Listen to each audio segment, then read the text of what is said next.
asalaamaaleykum wa rahmatullah waa Corniche de la Strada ñu ngi leen di ziar bu baax ma ñëw indi leen benn vidéo nag bu gàtt boo xam ni maa ngi ci expliquer li nga xam ne moom la ñuy wax distanza di sicurezza, spazio percorso nel tempo di reazione. Lan mooy tempo di reazione dañ koy dégg lu bari mooy temps bi nga xam ni moom ngay am pour réagir. tey nit ki dawal otoom ba mu yàgg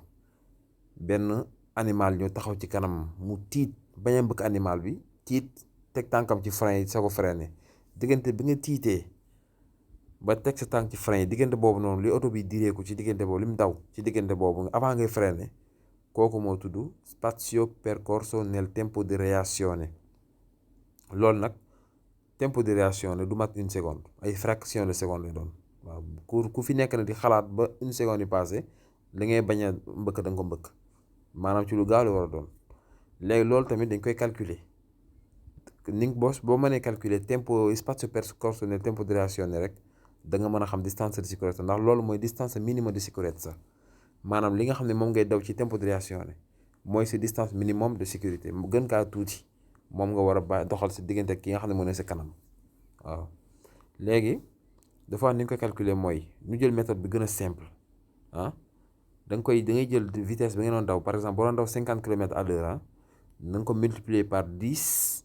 après nga diviser ko par 36 mu jox la distance bi nga xam ne mooy distance bi nga xam ne moom nga percorrer ci tempo di reazione mu jox la tamit distance di sicurezza. wala nga jël 50 yi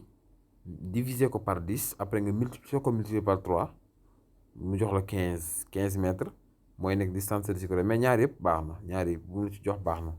13 mètres nangam wala 15 mètres sorewuñ, bu fekkee sorewuñ rek baax na.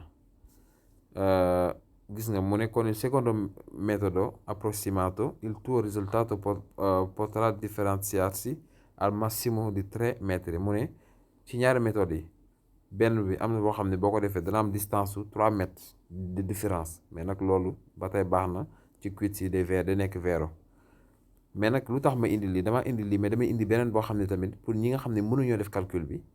ñu mën koo xam. attention, pour ñi nga xam ne mënuñoo def calcul bi ñoom déjà rek nañ jàpp yi formule yi nga xam ne moom laa indi maanaam quiz yi rek nañ ko capté la may indi ci vidéo bi buñ ko jàppee rek maîtriser ko jeex na, maanaam jarul sax ñuy calculer. ñoom lii rek mooy demande vero e falso yi nga xam ne moo ci ñëw mooy ñaari page la. bu njëkk bi dafa wax ne une seconde ci 20 seconde si percorrono circa 14 metri se si viaggia a 50 km/h. mu ne yaa ngi daw lu tollu 14 mètres bu fekkee sa vitesse 50 km à l'heure la, maanaam ci benn seconde bu fekkee 50 km à l'heure ngay daw benn seconde bu ne 14 mètres moom mooy nekk moom ngay daw ci seconde bi.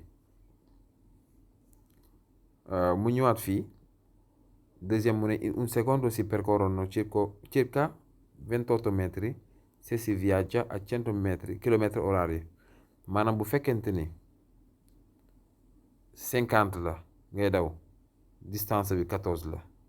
bu fekkente ni 100 la nga doon daw distance 28 lay war doon, bu fekkente ni 130 la distance bi 36 la, bu fekkente ni 150 km/h nga doon daw distance bi 42 la. yooyu nga jàpp 50 14 128 130 36 150 42 jeex na. léegi boo ñëwee ci suuf gis nga erreur yaa ngi ni fii mu ne 150 mu ne la 20 yi non 150 42 la, fii mu ñëw ne la fii mu ñëw ne la 50 ne la 4 50 lu ñu waxoon ci kaw 14 du 4. fii mu ñëw wax la ni 100 ne la 10 100 lu ñu waxoon 128 la du 10. fii ci suuf mu def 130 daal di wax 15 déedéet 130 36 la. waaye yii ñoo jar a jàpp. boo jàppee yii rek saa su quiz bi ñëwee da nga ko mën a tontu facilement. 50 kilomètres à l'heure yi 14 mètres mooy distance bi, 100 kilomètres à l'heure yi 28 mètres mooy distance bi, 130 36 mètres, 150 42 mètres. léegi nag li ci des falso la. léegi bu ngeen xoolee image bi topp daanaka lii moo ci dooleeku rek mooy la distance minima di sicurezza bu fekkee yaa ngi daw 30 kilomètres à l'heure